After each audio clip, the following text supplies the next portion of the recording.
I'm nervous. If you're catching us on the replay, what you're watching right now is just a simple 20-second lead-in because it is 7 p.m. here in the Central Time Zone on my channel this week. But you guys have caught us. That means it is Thursday night, so it's the CarrGuy and SIXFAN show. Tonight, I'm your host, Grant Tommy. I am SIXFAN of the operation. My channel is Straight SIXFAN here on YouTube. This gentleman over to my, it's always backwards. Left, but my right. I'm over here. No, I'm over here. Yeah, so that leaves me. I'm Jason. I am the CarrGuy of the CarrGuy and SIXFAN show. Thank you, everyone, for joining us and taking time out of your Thursday evening. Like Grant said, this week we're on Grant's channel. Obviously, this is where you're finding us. And next week, we alternate every other week, but it'll be back on my channel. Before we get into the dirt of this show here, why don't we introduce our guests, and maybe we can kind of go through the line. Dave, why don't you start with yourself and introduce everybody on your panel there? Yeah, I'm David. I go by Rev a lot on YouTube. This is my bride, Nikki T. This is my old man, my daddy. He goes by Dennis, so you can call him any of those, and he normally answers. I guess I can start out first and by saying old man is not a term of disrespect. It's a term of endearment, and if he ever told me not to call him that, I never would. So he hasn't, so I continue to do so. This is the Revstoration crew. And I give him a hard time when he turned 40. So. Yeah, now I'm an old man. We will jump over to the chat right quick, too, and make sure that we acknowledge some of the people who have taken their time out to join us. Robert's Garage, Will's Wheels, Rob Z. Of course, we see Revstoration in there. We've also got King Eric, the greatest of all, Grimm's Auto Service, the Miniac, and Mopar Den so far. Guys, thanks for joining us. Grant, why don't we lead off with the first question of the evening? Sure thing. Well, Rev, Dennis, and Nikki wanted to, I guess it's hard to talk about Revstoration without mentioning, of course, it's almost like the flagship of the station, but old Puddin. And what is it about that truck that basically has you hooked? Well, it was the first on the channel. Of course, it was at the old family graveyard. My dad has collected cars for 30, 40 years plus. 30, 40 plus years. We have sold out when he moved, and we still probably have 20, about 20. Probably over 20 cars. And Puddin was sort of sitting in the back, and I was looking for an old truck to start the channel. And I asked, hey, can I have it? He said, yeah. And when we first started, I think it was the second video was the first start on old Puddin.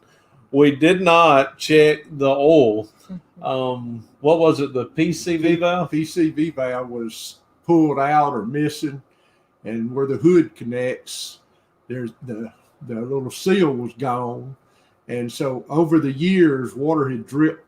We suspect water had dripped in there and got into the oil. Filled up the crankcase, and we got it running, was happy. And then we said, hey, we probably need to check the oil. And the dipstick came out, looked like he had just stuck it down in a jar of tapioca pudding. I mean, it was nasty. And then when I dropped the plug, I mean, it was just clumped up. To drain. Yeah, it was slow. It took forever. So we called, at that point, it became old Puddin. And then probably maybe a week after we put that video out, somebody messaged and said, hey, do you know there's another auto channel that's got a guy named Puddin? And I was like, oh, goodness. So I messaged him and said, hey, I didn't want to offend him, but I said, I never watched your channel, didn't know that. This didn't have anything to do with you. But I've got an old Puddin, and we got a Puddin auto channel. But, hey, it stuck, so that's my old Puddin. So we also want to make sure that everybody that's watching tonight, when you're on your way in, don't forget to hit that thumbs up button. And if you haven't subscribed to Grant's channel, now's the time to click that subscribe button. So before this channel, I guess, because you do have a first channel. This is your second channel, I guess. But before doing this, is reviving vehicles, is that something that you did in the past anyway? Or did you just decide to start doing that for this channel? Oh no, I have bought and sold old Fords. I mean, I caught it from the old man. So whenever I was in Georgia, we pastored 2 churches in South Georgia. That was something I did on the side. I'd just go find an old Ford and kind of get it running. I would drive it. When I got tired of it, I'd sell it and buy another one. And the churches probably didn't like the churchyard being covered up with old Fords, but they sort of dealt with it. Then I started restoring old carburetors, Autolite 1100s, 2100s, 4100s, and I started selling them on eBay. I would zinc plate them. I would get them completely done. I sold them to what's the UK car show? I can't even think. I sold one and didn't even realize it was to a big car guy in the UK, and he sent me an autograph book and all this stuff. So then it started the reselling, and that was really where the first YouTube channel, I was called Reverend Resale, and I just sold carburetors, sold anything on eBay, and it was sort of a secondary income. And then we started buying cars, and I said, hey, it seems like people are more interested in cars than they are in reselling. And the channel, when we started it, probably within the first month, it took off. And so it's still growing, not as fast as it once was, but I think the channel's doing good. Well, so when you talk about the whole revival, which it's just kind of hilarious, you know, we call it car revivals, but it's a perfect landing spot for a channel named Revstoration. But Hey, man. yeah. And what is it? I mean, it's a very popular little niche within our niche. You know, it's kind of. But what is it about it that you find? Because I personally, I'll be honest, I personally do not do not say I'm going to sit down and watch 45 minutes of. Whether it's Vice Grip Garage or any, like, I just can't do it. So, but what is it about the revival, like, format when you're putting your video together? What is it about it that you're most interested in, or what's kind of your spin, your angle that you're trying to portray? Yeah, I think every book, every video, to kind of draw interest, you have to have a beginning, a muddle, and an end. Not a middle, a muddle. So we start, and the beginning is, hey, here's an old car that's been sitting for 20, 30 years. And the muddle is going through the process of trying to get it going. And the exciting part is when we hit the key or the starter outside and it cranks for the first time. I mean, it's still exciting for us, even though some of the cars, like the Mustang, I remember being a kid when we parked the car where we parked it. And to us, it's exciting to hear it run again for the first time in 30 years. Or my granddad's car, that when my dad put the motor in it, he didn't know how to rebuild carburetors. So I'm talking about him. Yeah, I know. It's like usual. But my dad's car, it was very emotional for me.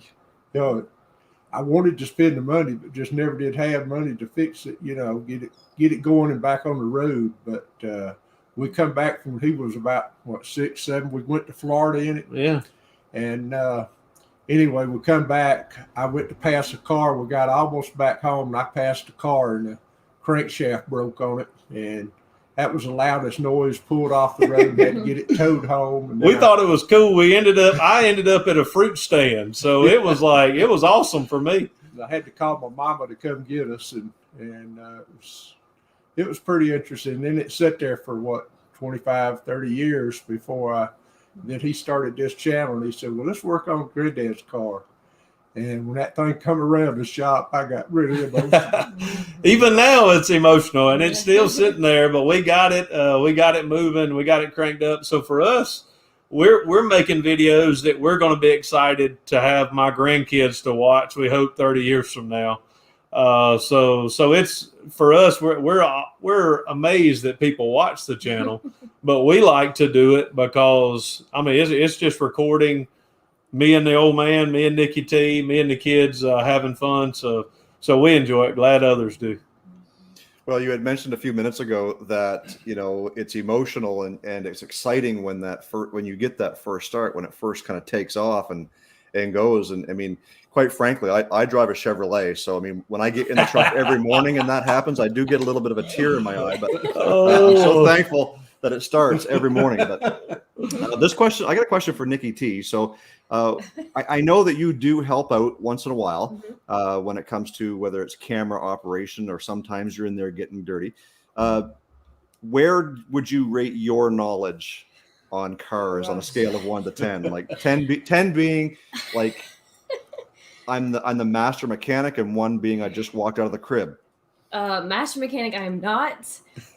He may call me out. I would say, I don't know, 4 Well, I'm game. I'm game for 4. ish. I'm learning. Before I met him, I'll be honest, I knew nothing of cars, but through 21 years of him, I've learned a lot. It's growing. Yeah, it's growing. And I actually enjoy it. I enjoy, for me, that's also time to hang out with, Rev and just, get my hands dirty. I don't mind getting my hands dirty. So I enjoy going out as long as he has the patience to teach me what's going on. That sometimes is the hardest part. And y'all understand when you're working on a car, you're kind of in depth, and when you're having to teach somebody how to work on the car. So I have to sort of change gears whenever Nikki T's out there, and remember it's my wife and not my old man, and we don't have the same banter, me and Nikki T, that we have with me and the old man. She swings back, and Daddy don't. I just go off and pout off screen. I just wish I could get my wife's hands dirty just once. And honey, if you're watching, that's a challenge. I had to explain to someone, like, same thing. My wife, she doesn't really care about the car thing at all, but I upgraded the air intake tube on her EcoBoost Mustang, and she made me proud when she said, it doesn't make the whistle noise as fast as when I get on it. And I'm like, and I'm doing something right. If you like notices that turbo spool, then I gotta like that. But we've had some really good comments coming in from the chat, and it's our 2 resident usual suspects from South Carolina are picking out your Georgia accent. And I know Dan from Greasy Boy Customs, he did, I think it was either a TikTok or a Instagram story about how to speak South Carolina and CarrGuy. And I've heard you guys say oil just the same way. Oil. Yeah, coal and oil and all of those. Carburetor. They don't like the way we Carburetor. Carburetor. Nikki, when you were talking about getting into it and helping, kind of starting to get your hands dirty and helping out, I'm guessing you were mostly motivated by you're used to seeing the old churchyards getting piled up with old Fords. So you're like, I better help this guy. Yes, we have had, since we have been married, not initially at the very beginning, but a few years into the marriage, we had at least 2 to 3 additional cars in the yard being played with. Just what the church would allow. Yes. Yeah. I guess the only time we did not get old cars was while we were in Alaska for the year and a half. But outside of that, we have been, we've got to have a project in the yard at least. And if anybody's looking for a carburetor, we have some in the garage. About 500. So I got a question for the old man now. I know that sometimes I know when I'm watching the show, I think the old man steals the show a little bit with some of his one-liners and attempt at humor. I should say. But it's got to be attempted. There you go. Well, hey, at least you're trying, right? Everybody gets a shot. So I just wanted to find out, because I don't think I know this from the videos, but what do you do, or what did you do for a living before cars, like before doing what you're doing now, I guess? Well, when I got out of high school, I was working at a car wash, worked there for a few years, and then I went to was a machinist at Snapper Power Equipment in McDonough after that, and I was there for 32 years. And then I worked every shift, and third shift was real well because I could do stuff during the day and still get a little bit of sleep in before I had to go to work. So I was in the paint department there. So it's just been a little bit of management here and there in the 32 years at Snapper. And then when they shut down, I retired a little bit early. And my whole dream is to one day when I did retire to work on my cars and get them fixed up. But it takes a lot of money to do it. And now we're doing that, though. Whereas baby boy helping me out on that part, so that's how we really got started. But I've always had at least 20 cars sitting around ever since he was born. He says a little bit of management. He's being a little pious. He's had a lot of management there at Snapper Power over the years. So. Well, yeah, I mean, it's a love, it's a passion, it's something that sometimes you can go off the deep end in. Our mutual friend between Jason and I, Nobody's Show, he's a Kansas resident. I've been out to he's got a classic yard that he's full of 1,400 plus classic irons. And so it's always fun watching him. He just pulled out I think it was a 57 Oldsmobile 98 out of some farmer's pasture, so always fun to watch. But obviously you guys are pulling at my heartstrings because I am the resident Ford guy on this show, the smarter of the two. Hey, man, we agree. So if we're talking Fords, I guess let's just go down the line. What's each of your all-time favorite Ford? We'll say cars. We'll limit it to cars. I'll start. Mine would be 63.5 Ford Falcon Sprint, preferably with a 260. I've owned the body style. We went to Alaska. We sold it. I've had a lot of cars, but that's probably my favorite. If I ever found that one, it could stay. The rest of them, Nikki T says, has to get fixed and go, except Puddin. Mine is 67 Shelby GT350. I want Eleanor. Just Eleanor. That's the that. simple wish. And I guess mine was a 57 Ford. When I was about 10 years old, my brother, he graduated high school, and my dad got him a 57 Ford. Then he went in service, and he gave it to my other brother. And I used to sit on 2 Atlanta phone books in the back seat and hang my arm out the back window, and I thought that was super cool. I called it the Batmobile because Batman was popular then. So I finally found one about 3 or 4 years ago, and I bought it, and we cranked it up. That's our biggest video on the channel, I think. So 57 Fairlane. Fairlane 500. This one's got a 292, and I think it's a 312, but we don't know. One or the other, but anyway, that's probably my favorite. That or a 63.5 Galaxy. I got one of them too. Got one of them too. I think that's cool. I think I'm having some audio trouble. Like all I'm hearing is some jibber jabber in the Ford department next to me. Oh yeah. I mean, you're hearing. Those are angels just speaking. I tell you what, we can if bring. You hear us mention Chevrolet, you know something's wrong. I'm about to probably be outcasted then, because I would even take an old Camaro. I would bring one home in a minute. I'm glad we don't believe in divorce, but she would have to divorce me. I may get her one, but it would be tough. Channel's got to blow up before that's going to happen. He's already told me to wheel all my Chevrolets to my other son. Yeah. Jason knows that the Panthers paying his bills on the YouTube channel. So he knows where it's at. It's the blue oval line. It's funny because people make fun of me all the time. Like my wife's daily driver is a Grand Marquis, and I've got that old one that I jacked up, and our shop truck is an F-150. Like I got more Fords in my fleet than I do anything else, and here I am making fun of them hard, but.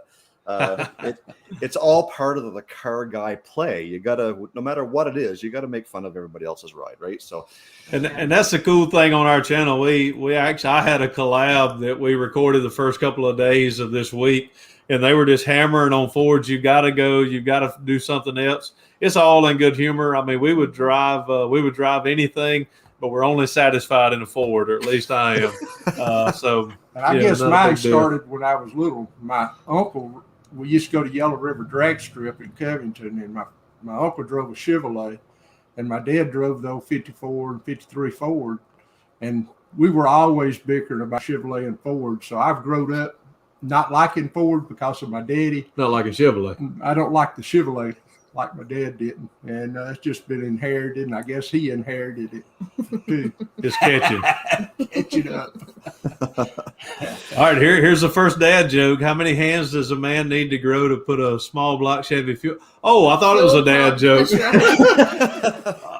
That was probably the most restraint that I had in a video. I was ready to lose my 10-millimeter socket, my half-inch socket. That was difficult. And the kicker was the video really didn't show it.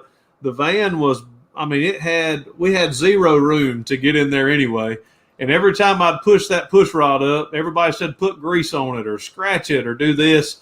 And there was no way to get in the van to the front side to screw the screw in. It was impossible. So that's the only thing on the channel we've ever paid anybody else to do. And the old man was so tired that day, he said, I'm getting it towed. And I'm going to tow it to the shop and let somebody else do it. So we don't even know how to put fuel pumps on Chevys. So now I got him to give me a little bit of lesson, the mechanic there in Jackson. And he said, all y'all have to do is take the plate off, and where you can push the pin up, and he put some little yellow glue up there. And you said you have to hold it a few minutes. And then walk away for 30 or 40 minutes. And then when you put the fuel pump in it, the first time it pumps, it'll knock that glue off. But we don't know that. We didn't know we took the screws out of the plate, but we couldn't get it to pop off. So we were scared. I'll never do it again. I won't ask them to put a Chevrolet pump on no more. And it's so much easier to armchair quarterback that from the typewriter or from the keyboard typewriter. Where the heck did that come from? From the keyboard. It's the beard. When you're watching somebody else's video, when you're in the moment, sometimes common sense is gone because your frustration level is like up here. I think only you other YouTubers would know that. There's so many keyboard warriors that love to point out things that we've done wrong in our video. But hey, I'm game with that. Just keep commenting, just keep giving that dialogue and hitting that like button. But there's some things we know we've done wrong. I poured gas all over our driveway. Yeah.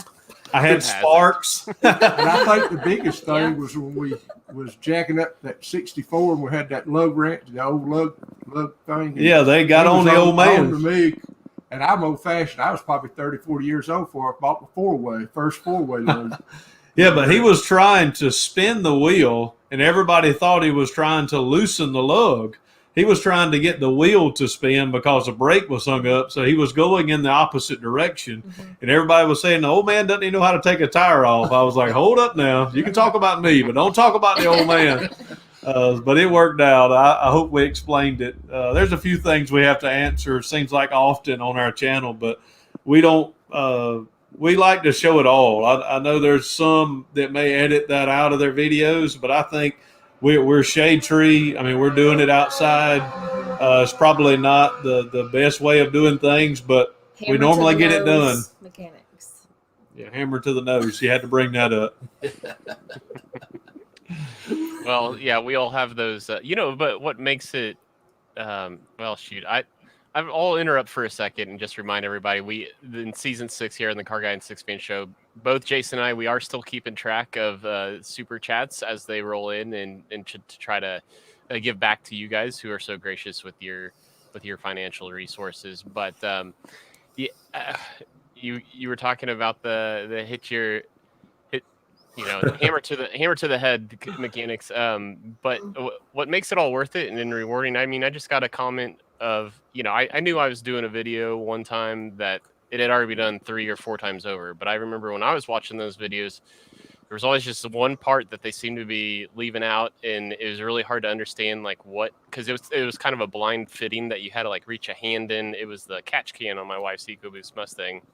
There was you just had to blindly find this connector clip. So I just explained what it was going to take for a connector clip. Yeah, I did, and I've had 3 or 4 people go out of their way. It's like, man, all the other videos are missing this thing. Thank you so much for doing this. Yeah, you might hit yourself on the head with a hammer once, but yeah, I'm sure you guys have a good story like that. There's probably one resounding video that's kind of super rewarding. So what is that video for you guys? Well, once again, for us, there's a lot of the emotion. That's the $10 grant I told you I would pay for being on the show. I hadn't paid it yet, y'all, so I want to make sure we got that done. But we run a transparent operation here. So. That's cheap. He charges me $25. Yeah, see, that's why I'm on his channel and not. But for us, it was the excitement of getting my granddaddy's car running again for the first time. But there's things that we have shown people that we do, like siphon and putting the hose and running air through it to siphon gas out. So there's a few tricks that we have shown that we didn't really even know were tricks. It's just something I've sort of always done, and because we put it out there, people have commented and said, "Hey, I appreciated you showing that." But there's, I don't know, of any others that we've done that people have been impressed with? They're more impressed with my awesome dad jokes, like which state has the most roads? Rhode Island. That was every good. Day. Oh my goodness. Every day. Even not in front of the camera. Well, Rob C chimes in with his own dad joke, and he says, "What kind of car would Jesus drive?" ? A Chrysler. Oh, I love it. And he says, "Nope, he drove a Honda, but he didn't like to talk about it." John 12:49. For I did not speak of my own accord. Yep, they all came in That's one pretty accord good. too. I love it. I like that one. Well, I know there was one episode or one video of this guy who had a square body truck that he put EFI in one time, and I think he ran out of gas, and people didn't let him live it down. So, is there one defining moment or video that still lives on with Revstoration? That there's that one. I want to say I think it's the one where you dumped your gas tank out of Puddin down the driveway. Down the driveway. That's just me. Because I laughed really hard, but I felt your pain. So is there one video that stands out that is I goofed, but I kept it in the video anyway? And yeah, I think every video there's one of those. But I have to explain the gas thing. It was a newer tank that I was. And when the weight shifted, the metal was about to cut my hand. It was like I was doing everything to like hold my skin together and trying to pull back on it. And there was absolutely zero I could have done. I needed every angel to be sitting down to help hold that gas in. But hitting the nose with a hammer, I think had to be it. And because it was, if I had went a half an inch further, it would have crushed my nose. But thank goodness it just scared me to death because it donged and dinged in my nose, and I just knew it was busted. But thank goodness it wasn't any worse than it was. But that'll probably live in infamy. I think one of them for me is old Puddin. They were backing Puddin up to put into our pine tree area, and he left the untied down gas can sitting on the open hood. And all you saw was coming the truck off the go car backwards, and you see the gas can just fall into the motor and gas pouring out from the And I was hollering, cut it off. And he didn't know what I was doing. And I was just sitting there going, I was waiting for just the boom. Yeah. I tried to beg him not to take it off there, but it didn't have no brakes, no nothing on it at that time, and it was just. Well, we know at YouTube there's got to be the muddle, there's got to be the drama. So I was like, "Hey, old man, it's gonna be fine. It's gonna work out perfectly," and it did. I mean, it turned over. The old man scared me because I looked back and he's hollering and waving his hands. I'm thinking the motors done come out of the engine. And Nikki T is videoing, and she has no emotion in her voice at all. I mean, it's kind of like, I've seen this before. All I can see is blowing Puddin up. Nothing surprises me with either one after 21 years. Nothing. Not at all. Should see some of the things we do off camera. So what didn't show in that video was the gas can. We're actually lucky it didn't really, because the fan took some chunks out of it. It did. It was gone by that time. Yeah. You guys should start a new playlist. Old Revs near fires and brimstones. There's all kind of. Hey, that will be a new channel name. I'll give you credit, Grant. That was awesome. Yep. Well, I did want to say thanks to those who have also piggybacked on Revs super chats. So Robert's Garage and Mopar did. Thank you very much. I wanted to go back to the Chevy fuel pump pushrod incident and ask, was it worse than replacing a thermostat neck on or upper radiator hose on a small block Ford? Because that's been my pain in the arse on the yeah. Hey, we get it. It's it all depends on location, and I love, just like on the 67 Galaxy, I went on and replaced it with the intake off. It's really easy when you have the intake completely off and you've got all the access that you need. But you need little fingers and you need glue, and just getting that bottom one. It's happened to me numerous times where I'll do that and it'll still leak because those old pop metal, if you're using an old one, they're not flat anymore. So that's worse, is when you get it on, you crank it up and then it starts dripping water.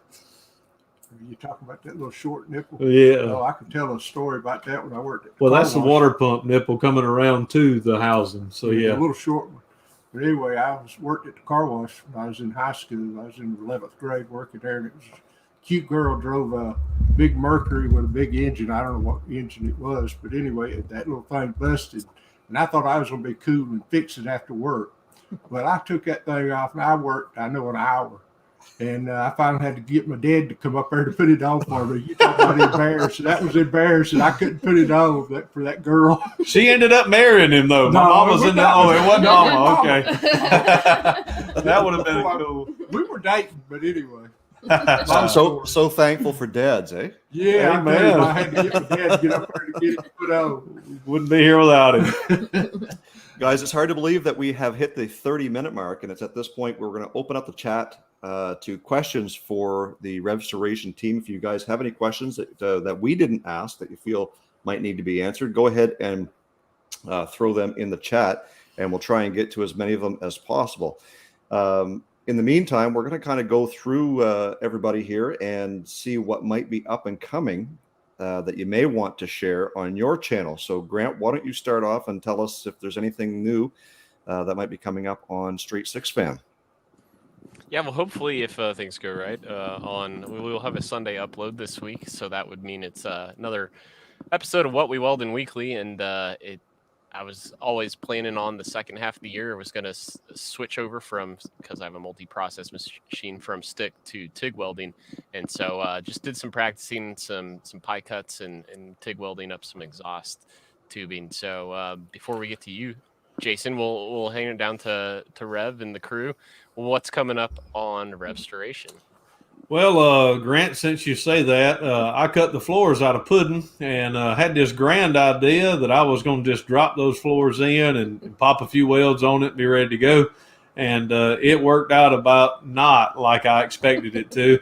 So I'm relearning how to weld. I got a flux core welder, just cheap one at Harbor Freight, and it's hard to get the adjustments right, but thank goodness for a grinder. So I'm redoing. I want the interior of Puddin to be like brand new. I want the outside to remain the way it is. We're badging the doors, painting the doors, hand painting them, and going to age that. So that should be coming up. And then earlier this week, I did a collaborative video with Hank from Hamiltonville Farm and Michael from Budget Builds. So that'll be a cool video. We went and worked on a boat and threw it on the water. So that should be coming out the early part of next week. And I didn't think, it's funny you mentioned Hank from Hamiltonville Farms, because I didn't think there was another YouTuber out there that had as crazy of an accent as you do. So I bet you that's going to be a great video. You guys all know that I bought a Yugo, and I got the Yugo running. I got the gas tank back in it in the next video, and we actually get to take it for a drive. So that video goes up tomorrow night, and you guys will get to see Yugo on the road, probably for the first time in however many years they've been around. We did get a question come in from King Eric, the greatest of all, asking if you guys have worked on any Cougars. Yep, we've had. I've owned a '73 Cougar. You owned a '71 Cougar. We had those. My dad sold. We actually had 40 acres and had a house. Sold it how many years ago? 5 now.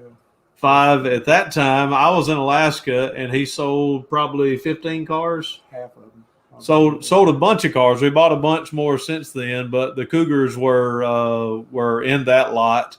Yeah, so we love the Cougars. I mean that is 302s. Any of the first 68 gen. Cougar to me is nice, because one of my buddies went to school with bought one new, or his daddy bought it for him, and that was a cool car. And I've always wanted one with a tilt-away headlights, but ones I do find even in the junkyard are way more than I can afford right now. So I ain't been lucky enough to get a Cougar yet. He keeps saying that. He can buy every Cougar that comes across. He keeps acting all pious. Yeah, it's hard to spend money on one where you know you ain't going to ever sell it. So, and he doesn't. And we also had another question come in from Rob Z. He's asking, how many times during a revival do you have to cut back the kudzu? Well, we in Porterdale, where I live, where the church that I pastor, Dad owns a few houses here in the community. There's a lot of kudzu. Thank goodness. We have a lot of weeds at the family graveyard, but kudzu hadn't overtaken it yet. Just trees. We don't have much kudzu then. We're so far back in the woods, kudzu ain't grown there yet. Yeah, seeds hadn't made it to that point. Nobody brought it in and started one little plant yet. That's not all it takes is one little cut. And Papillon Cycles is asking if you're going to plug weld the floors in. Yeah, the cool thing is I got them set, did sheet metal screws because they were drop in, so the drop in floor, and then I cut around the sides and started welding all the way around the side, and then I'm going to pull all the screw holes out and plug weld all of those screw holes. Hopefully they'll hold. They were not. The metal was a whole lot thinner than the original.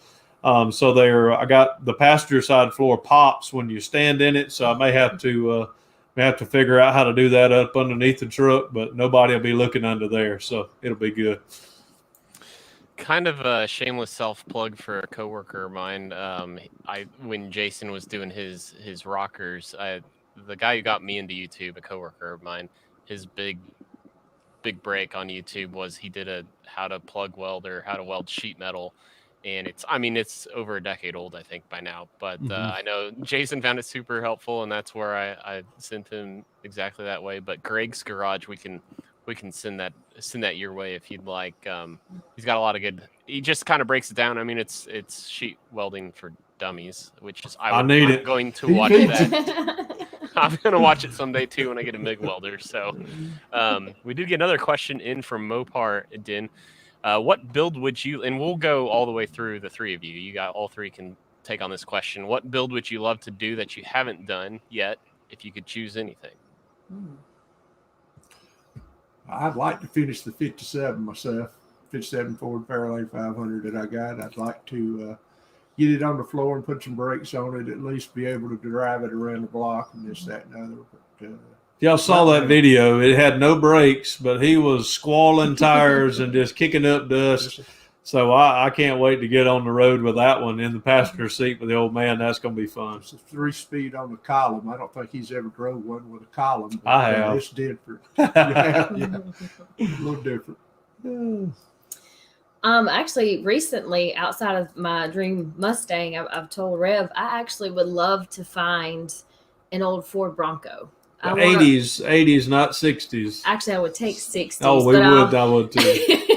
I would love to get it back to the old Bronco orange and just really play around with an old Bronco. Yeah. Yeah, for me, I guess I want to finish Puddin and get it.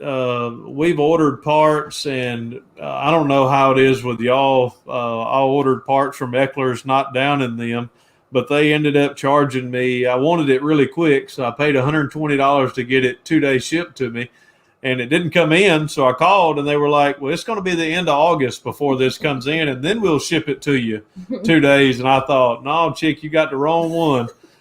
So we canceled the order. So I'm trying to find all the interior parts, just because that's the project I'm on now, and looking forward to the conclusion of it. I'm ready to get Puddin to be the channel truck, so I can drive it around town and sort of show it off. So I don't see any other questions. I guess Mill Creek Fab Shop is asking where you fellers from, and I think you said Porterville, Georgia. Porterdale. I grew up in Jackson. It's about 20 miles south of Atlanta, so that everybody should know that where that is. And I grew up in Atlanta, Georgia. Went to Gordon High School. Got married up there, and then we moved to Butts County, Jackson. And before he was born. Mm-hmm. So we've been there a long time. Yeah. So I guess it flooded. Okay, go ahead. I'm sorry. No, it's okay. Yeah, we got flooded in 90. What was it? We got flooded about 3 foot in the house, and then we moved off, and I built this big old nice house. I thought it was 3-story, full basement and all, 6 bedroom, 3 baths, and then the kids left, and just me and the wife with 32 acres. And Snapper shut down, and I moved back to the river. So we're on the river now. Mm-hmm. So before we get on the closing down or the shutting down of the show, I just wanted to make sure we had an opportunity to ask you a few questions, or at least a question about your YouTube channel and its growth. Now, I did check before we went live, and you're at 18,900 and change subscribers. That is huge. I knew there was a point in time where you and I were challenging to get to 10,000, and obviously you've gotten there and surpassed it.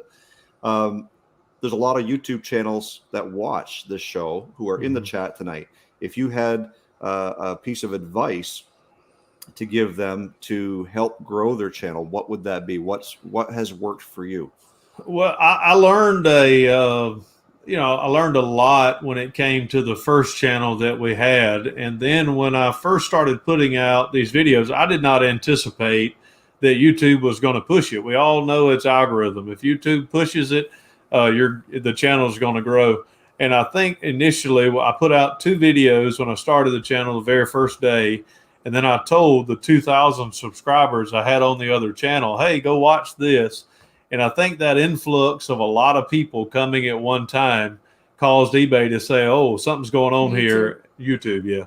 And YouTube pushed it. And when YouTube pushed it, it just sort of took off for about 3 or 4 months. And it was just steady growth. And then we've had 2 videos, I think, a Fairlane, the 63 Fairlane, the 57 Fairlane, that they have really pushed for us, for our channel. One's got almost 200,000 views on it. So it's crazy. I really don't know if there's any tips. It's just, man, if you get on that algorithm, it'll, it sort of does it for you. And finding good people, watching their videos, commenting, being a community player. I'm a full-time pastor, so I don't have as much time to watch everybody's content. But when I do, I like to comment and, say, hey, good video, and just make sure I don't want anybody not to like me. I don't want to be a turd. And I think there's some guys that kind of, they love the drama, and I'm not going to be that guy. I'm just, I'm going to enjoy everybody's content. If it's like Jason and liking Chevrolets, I'll still like him. I just, just won't like the Chevrolet. I think what I've noticed from a lot of comments and just is I think a lot of people just enjoy people being who you are, being sincere on the channel, just being, be transparent, be real. You don't have to be something you're not, or you don't have to be like, a different channel. Just people enjoy just that kind of feeling that like they're part of you, like they're part of your story and part of what's going on. Yeah, it's hard. I mean, it's easy to act. I mean, everybody can act like Derek in one video, but you can't do it forever. I mean, people are going to figure out that you're a fake. That's not really who you are. So the old man's always been the old man. I've always been Rev. Nikki T's always been Nikki T. And it's real easy to do that on camera if you just remain yourself. So that's what we're going to do. And if people continue to sub and watch, we'll enjoy the content, enjoy making it, make a little bit extra money. But if they don't, we're still going to be Rev, old man, and Nikki T, and we're going to enjoy every minute of that too. Keep it natural, because when you make a mistake, if you cut it out, because everybody makes mistakes. Oh, yeah. So if you let the viewer know that you're not perfect, you make mistakes too, and laugh about it, I think people like that part of it. Yeah. Because we've had some comments, I'd have cut that out. A lot of people like to see us make goofy mistakes, and they learn by our mistakes, I guess. That was like 100% of my last upload. It was all one giant mistake. Yeah. Don't do this. Yeah. What not to do? No, I love what you guys are saying. I mean, it reminds me of one of my favorite authors likes to say is everybody's attracted to the authentic life. So trying to live the authentic life. I love that. So, well, I guess we'll kind of start to wrap it up, close it down. I appreciate the feedback or the tips and tricks. It's always one of my favorite things because we always learn so much from each other. And, I always talk about, I think it's, if you understand how to, I always call it if you're bored out of your mind, stuck in a hospital waiting room, like what are you going to look up on your phone? Like, how are you going to type that into Google? Like, man, I wonder if anybody's listed a Kia Sportage before, or what was Bubbles? Did I get that right, Jason? Did I? Yeah. Yep. Kia Sportage lifted. Yeah. So like, how are the people gonna type that in? So I think that's another big deal. But Jason, I'll let you kind of take closing thoughts or finish this out for us. Sure. So before we do close out, I want to give you guys an opportunity to, if there's anything that you want to add or say before we go off air. Well, I think another YouTube tip for me, I think is one of the things that Grant was just pointing out is for me, I just start before I put a title down is I just type in like one word and see what the top video, what YouTube is sort of recommending under that, or what would be next. And because that tells you what most people are searching for under that whatever content you're doing. And sometimes it's not clickbait. Everybody wants clickbait. I mean, you want people to be baited to click your video. So somehow showing that drama. And sometimes for us, it's just as simple as showing the car, the ratty car covered in weeds. We don't have to put them there. The weeds are already there. So creating the drama in the picture, and it draws people's attention. Some does better than others. Some videos are going to do better than others. And I have learned that it's okay that if you're super fans are the only ones to watch this video, because the next video, it may be something that everybody watches, and just keep rolling. Keep making, our channel needs consistent content, putting out videos consistently. And I think if we get back on that track, the channel will begin to grow like it once was, and yours will too. Yeah, I think there's something to be said for what Nick E.T. said about being authentic. One thing about being authentic, one thing my dad told me years ago was about lying or telling lies. If you tell a lie, it's something you have to remember. The truth is always there, right? So if you're always authentic and you're just you, then it's going to be natural. People are going to see it. They're going to know exactly what you're coming from. And when you do make those mistakes, whether it's running out of gas or hammer to the face or whatever you happen to be, they're going to understand it's just a mistake. We are real people. We're not professionals. That's one thing. We're 100%. We're not professionals, and we do it for entertainment and for our own fun. So, guys, thanks so much for being a part of the show. We really appreciate you taking time out. The three of you, it really made it a great show. And there's a lot of great comments coming through in the chat for people saying how much they enjoyed the show tonight. So thank you so much. Amen. Thank you for having us. And having said that, guys, thank you for watching the CarRguy and SIXFAN show this Thursday evening. We appreciate you guys tuning in and watching. And we did have that one super chat that jumped in there at the last minute. CP, the Tool Addict, thank you for the $10. That's going over to Grant. And remember, next week, the show is live on my channel. If I was more prepared, I'd tell you who our guest was if we had one. But nevertheless, make sure you tune in to the CarRguy and SIXFAN show next week on my channel. Stay focused on the windshield, not the rearview mirror. We'll see you guys next week.